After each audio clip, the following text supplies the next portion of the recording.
In the councils of government, we must guard against the acquisition of unwarranted influence, whether sought or unsought, by the military-industrial complex.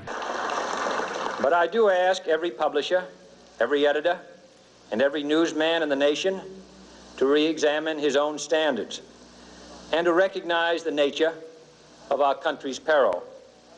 In time of war, the government and the press have customarily joined in an effort based largely on self-discipline to prevent unauthorized disclosures to the enemy.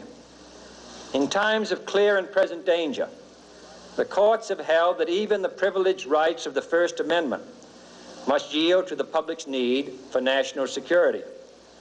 Today, no war has been declared, and however fierce the struggle may be, it may never be declared in the traditional fashion. Our way of life is under attack. Those who make themselves our enemy are advancing around the globe. The survival of our friends is in danger. And yet no war has been declared. No borders have been crossed by marching troops. No missiles have been fired. If the press is awaiting a declaration of war before it imposes the self-discipline of combat conditions, then I can only say that no war ever posed a greater threat to our security. If you are awaiting a finding of clear and present danger, then I can only say that the danger has never been more clear, and its presence has never been more imminent. It's time to recognize that we've come to a turning point. We're threatened with an economic calamity of tremendous proportions, and the old business-as-usual treatment can't save us. Together, we must chart a different course. We must increase productivity. That means making it possible for industry to modernize and make use of the technology which we ourselves invented. That means putting Americans back to work, and that means, above all, bringing government spending back within government revenues, which is the only way, together with increased productivity, that we can reduce and, yes, eliminate inflation. The only thing that can stop this corrupt machine is you. The only force strong enough to save our country is us. The only people brave enough to vote out this corrupt establishment is you, the American people. I'm doing this for the people and for the movement, and we will take back this country for you, and we will make America great again. Hello and welcome to Inform America. Today is January 29, 2020. I'm your host, Rich Merritt. Hosting with me today is Pat Murphy. A couple quick things before we get into the show. Number one, I'd like you to check out the Boston Broadside. It's a new fledgling newspaper, relatively new. They've been trying to get it going for a while. I believe it's an up-and-coming paper because they tell the truth, and we need that. I mean, I don't know who isn't sick of the lies. Look at the Boston Broadside, give them a look-see, see what you think. Secondly, go to the nationallibertyalliance.org website. Check them out, too. If you people want to educate your children on civics and government, can't go to a better place. I've taken the courses there. They're phenomenal. Check it out. I mean, you're not going to get this in school, so check it out. Thirdly, I'd like to ask you to support my book, Stand Your Ground. It's my own little trials of how I took on a major international union and beat him. Not personally, I had help. But I still beat him and brought about an independent union in Massachusetts. So if you would do that, I'd appreciate it. Today, we have a special day. I don't know what else to call it. We're holding class here for the state legislature, both in New Hampshire and other states, because they're all similar, for the police, all law enforcement, and hopefully the general public will like this too and learn from it. But I got to target specifically Senator Jeannie Dytek here in, I think it's Manchester, but I could be wrong, it's District 9, for sponsoring legislation to close down the firing line. And, I'm sorry, firing ranges, excuse me, shooting ranges. Well, the firing line would actually be one of them in Manchester. Sure, any of them. Yep. But she obviously is not aware of the law. So, Jeannie, if you're listening, pay attention. You'll learn something today. You probably need to include the Cookie Monster from Rockingham County, too, Altshuler, the one that presented the red flag law, where we had to wait for an addendum to that bill when they were deciding to bring it to the floor, which consisted of 6,000 words that contradicted most of what was in there. And needs to be involved in there, too. Well, we're about to take the legislature to school. So pay attention and learn something. Pat, you want to pick it up and start? I'll just say that we need to look at some of the bills that are being jammed through the various states. We can see what's going on down in Virginia and in multiple states, and they all seem to be very, very similar and appearing at the same time. And we know that in New Hampshire, the House has passed the red flag law. It is an obvious violation of both the state and federal constitution. And if you look at it specifically, it violates a number of things. In the first place, it doesn't require a serious oath or affirmation when somebody drops a dime on somebody. It can be just almost like almost something somebody does frivolously. You know, you can call somebody out to be swatted, and maliciously and repeatedly, and it doesn't amount to anything more than, I think, a misdemeanor, even if you've done it with the intention of doing some damage. So I mean, it is just horrific. Well, you're innocent until proven guilty in a competent court of jurisdiction, and there is no courts of jurisdiction, land jurisdiction, in America. They're being hidden from us. So I don't know how you get justice. Well, you know, if you look at the history of the country and you look at gun ownership, it's always been it's an extraordinarily it's a major part of the entire culture from Jamestown Colony on. The idea of militias for 100 some odd years, all the way up to the American Revolution. Everybody knew what they were, and he had not only a right to have a firearm, you had an obligation to have a firearm. If you look at the revolution itself, coming out of that, our Constitution and the Bill of Rights, one of the most highly developed areas is that Fourth Amendment, giving what the British had done with the writs of assistance, which is, in some ways this is similar. If you look at a writ of assistance, it was a general warrant that could be used multiple times, but it could be used to target somebody politically. If you had a British officer, of course, he could do this on his own without having to swear before a judge. He could use this repeatedly and target somebody that he knew was a patriot and go after them. And the idea was you could go morning, you can go at breakfast, you can go at lunch, you can go at dinner, you could go in the middle of a funeral. You can go into that home and literally tear that home apart in the middle of childbirth. If you think about it, that the idea there was they're being shown, American colonists were being shown that the British Empire, the British military were the lords and masters. They were totally in control. So you can see that it plays an enormous role in the American Revolution. That particular attitude. We can say the same thing with these red flag laws, where these people suddenly they're done ex parte with a minimum of proof, and then suddenly 3 o'clock in the morning, the police are at your door. Well, I'll correct you on that one. It's not a minimum of proof. It's no proof. The only way you can be proven guilty is at a court of law, which is a trial by jury. Excuse me. Yeah. And you're not getting that. So there is no due process for this stuff. But now we're going to explain this, and this is where the schooling comes into play. So if we could have up the Declaration of Independence, please. And if you want to touch upon that, Pat. Yep. We'll just read it. We'll read the Declaration. We'll concentrate on a couple of the parts here and then get back to what we were talking about. We hold these truths to be self-evident. In other words, they're very, very clear to anybody that can read the King's English. We hold these truths to be self-evident, that all men are created equal, that they are endowed by their Creator. That's something that every time Obama mentioned the Declaration of Independence, he specifically left out the word creator. They need to eliminate that to destroy the idea of law coming from a force greater than man, from the creative force. They're endowed by the Creator with unalienable rights. that amongst these are life, liberty, and the pursuit of happiness. Unalienable, meaning it cannot be taken away. They're God-given. The intrinsic worth of the human being is ascribed by the Creator. There isn't something that is a privilege. They're unalienable. They cannot be taken away from the human being. That to secure these rights, governments are instituted among men, deriving their just powers from the consent of the governed. That whenever any form of government becomes destructive of these ends, it is the right of the people to alter or abolish it and to institute new government, laying its foundation on such principles and organizing its powers in such form as to them shall seem most likely to affect their safety and happiness. So what do you think about that?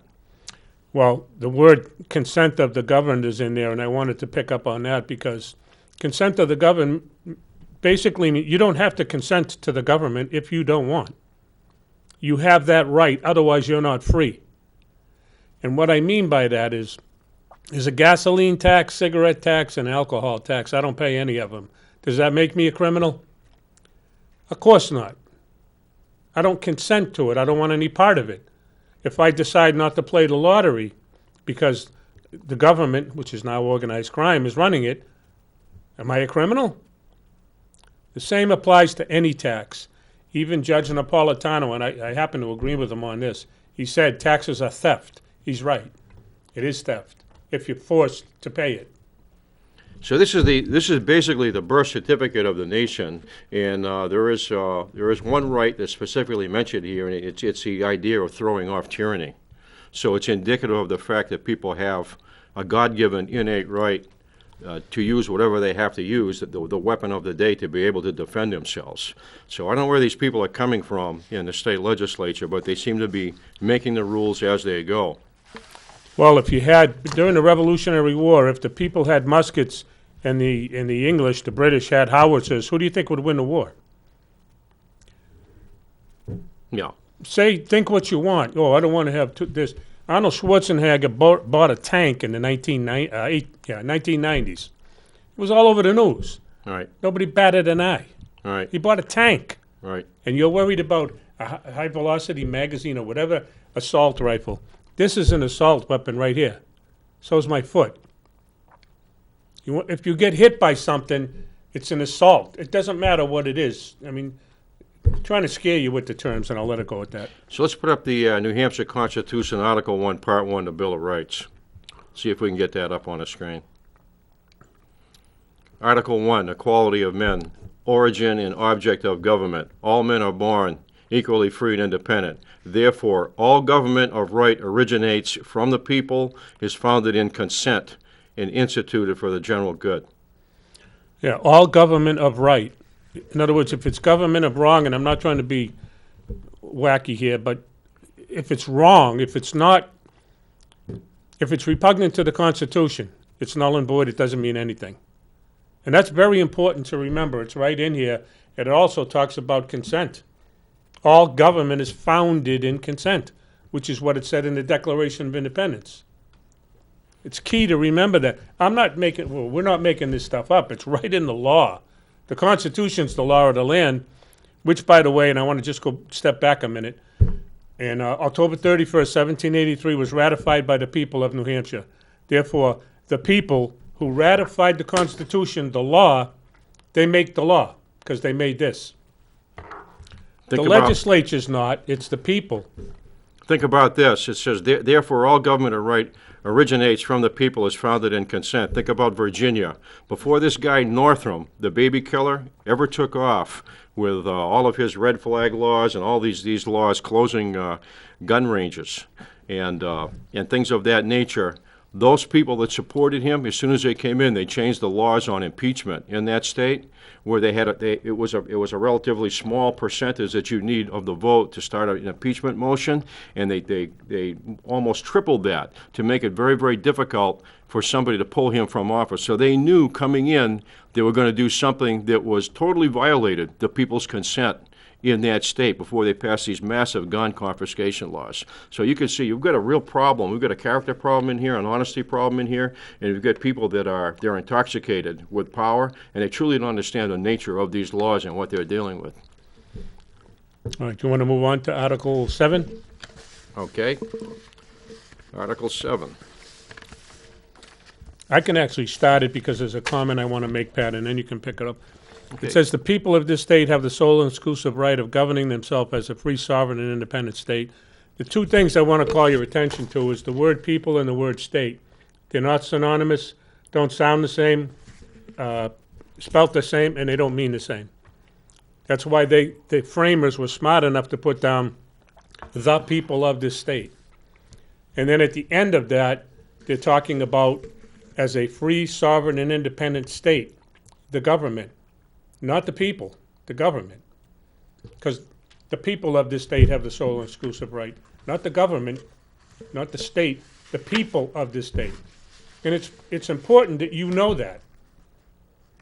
Not think like I did maybe 20 years ago, oh, the state, I live in the state, that's me. No, that's not what it's about. They're not asking you where you live. It's a frame of reference, and it's referring to the government. That's important that you know that, that's all. Here's part of the difficulty that we have with a lot of this stuff. You're looking at these red flag laws. You look at a couple of the people in the Congress. You just watched the attempted and the ongoing coup d'etat against the President of the United States and against the American people. Well, you have John Cornyn from Texas, and you have Blumenthal from Connecticut. And recently, they were involved in developing a task force to seek out pedophiles that use the internet, and so you can applaud them for that. Everybody can get on board with that as something that's noble, and it's very timely and has to be done immediately. And so they seem to be on the right track with that. Now suddenly, Cornyn and Blumenthal are going to have a task force for a national red flag type group. So what's going on here? Do we have some sort of, is this some sort of hidden complicity between people at the federal level going into the individual states, dealing with these people that are setting up these things through particular judges? In other words, you have a consolidation, Nazi style of police forces within the United States? Because I'll tell you something, you guys in Texas are always talking about how tough the Texans are and how they'll stand up for liberty. That's a guy you need to get rid of just based on what he's trying to do with that. They have absolutely no business doing anything like that. That's a frightening thing. It took 3 years from 33 to 36 in Germany, which is a federal republic, to consolidate all those police forces under Heinrich Himmler, Reinhard Heydrich. And people found out then, they said, my God, we had multiple chances to stop them, and we didn't. You know, you cross one line after another, after another, after another, and then by that point it became extraordinarily difficult. Well, the other thing I wanted to talk about, Pat, on that, it just says, after the part that I read, the people of the state have the sole and exclusive right of governing themselves, blah, blah, blah. It goes on to say, and do forever hereafter. That's a long time. I think that means today, 2020, forever hereafter. Another key point that you should know. Well, by the way, we didn't change any of the language in what you're seeing on the screen here. This is cut and paste. That's all I did. Oh, I'm sorry. We bolded and underlined what we thought were key words, but we didn't change anything. Well, we have a copy of the Second Amendment for the state of New Hampshire. I don't think we have the Second Amendment, which is similar. Let's get the United States Constitution / New Hampshire Second Amendment. Second Amendment, Article 2A, and the 10th Amendment. I'll read that. Second Amendment, this is the federal Constitution. A well-regulated militia being necessary to the security of a free state, the right of the people to keep and bear arms shall not be infringed. That's crystal clear. That's absolutely crystal clear. You're reading the law. I'm reading the law. Right, not statutes, codes, ordinances. You're reading the law here. Reading the law. And that's why it's important. Guess who created the law? The people. So if it's your law, who can change it? God. And I don't see him making a move on it. All right. These guys have statutory powers to change things that deal with government and how they functions up in Concord, but to come in and change a basic, fundamental, God-given, natural constitutional right is out of the question. Here's the New Hampshire State Constitution on bearing arms. 2A, bearing arms. All persons have the right to keep and bear arms in defense of themselves, their families, their property, and the state. It's very, very clear. Doesn't it say after that, Pat, all people have the right to defend themselves unless the legislature says so? different? Well, the way they want to do it is you only have a right to defend yourself with a Crosman BB gun. That's it. Or a slingshot, like Because they'll have Bradley fighting vehicles. David and Goliath. Yeah, it doesn't say anything to that effect. We have the right, period. Do you know why? The people wrote the Constitution, and this is the part that I want to get. We wrote the Constitution, and we gave it to our government and said, here, the Bill of Rights in the state Constitution, or the federal, either one, but the state, the first 39 articles in the Bill of Rights don't infringe upon these. It's a bill of prohibition. Right. Don't touch them. Don't touch it. The other articles that go up to 101 in the state Constitution, what we said is, here are your marching orders. Here's the operating manual for the government. Do it and abide by it because the people said so. They made this law. What is so difficult to understand? I hear people all over this country talking about, oh, legislation on this and legislation on that. The state legislatures can't alter your rights, period. There's no way in hell unless you consent to it. And by consent, I mean you change your constitution. The federal government, forget them. They got even less authority, although they've morphed into a corporatocracy and they don't even have laws. All right. But I don't want to go down that road because it's very confusing. They don't have the authority to take from you what everybody's worried about. What I'm trying to do is what we're trying to do here is to get people to understand that you are the authority in law. You are. Us collectively, not the legislature. They run, listen, in New Hampshire, we have part-time legislatures. We elect them to run the affairs of our government on a part-time basis. We pay them $100. Do you really think that anyone in their right mind would say, here, Pat Murphy, I want you to be a state senator. Here's $100. Rule over me. Does that make sense to you? Because it sure as hell doesn't to me. Well, think about these red flag laws and how they violate both the state and federal constitutions. But I think they violate the Second Amendment for both federal and state constitutions. They violate the Fourth with the nature of the search warrant. Yeah. They violate that certainly all the way through the Fourth Amendment. They violate the takings clause in due process in the Fifth Amendment. They violate the Sixth Amendment. You're supposed to be able to confront your accuser. You don't even know who your accuser is going to be, or if you're going to be accused multiple times and harassed by somebody for whatever reason, whether it's a problem in the family or if you're a political opponent or anything like this. It's safe to say, Pat, that they violate the First through the 10th Amendment. All of them. Yeah. And do you have to know what the crime is you're being accused of? You're supposed to know what the crime is. Are you supposed to be able to call witnesses? Yep. How do you do that if it's yeah. ex parte in a secret court? How do you do that? Well, it's a secret court, but it's not a court of record. It's not a common law jurisdiction, which is the land jurisdiction is what the people of this country are owed, and it was stolen from them. There is, I've heard so many people say it. There's no justice. There's just us. You're right. There is no justice in America today. And part of the problem, and that's why we're doing this show and having this impact, is part of the problem is the police. They're kind of in the middle because the courts and the lawyers are telling them what the law is, and to their discredit, they're believing what they're being told. What we are suggesting here is read your Constitution. That's the law. The statutes don't apply, and we're going to get to that in a minute. I mean, we can't go to Alan Dershowitz all the time and know what the truth is? Hey, just so you know, our favorite institution, Harvard, right? I know they admitted David Hogg. You remember the kid that's the gun control guy? And I guess he's got some comments about black and brown indigenous people, LGBTQ, for centuries are fighting for, safe weapons or whatever. But I'm going to tell you something. That is a level of insanity that we need to look at other institutions when we pull people onto the Supreme Court, or we bring people in as candidates for the Supreme Court. Why somebody thinks that they're the be-all and the end-all is beyond me. We watch this at the Kavanaugh hearings, where you're inundated with kids from Harvard and Yale, and you looked at this, and they're out there, and they're protesting and saying, have you ever heard of the concept of the presumption of innocence until somebody's proven guilty? Yeah.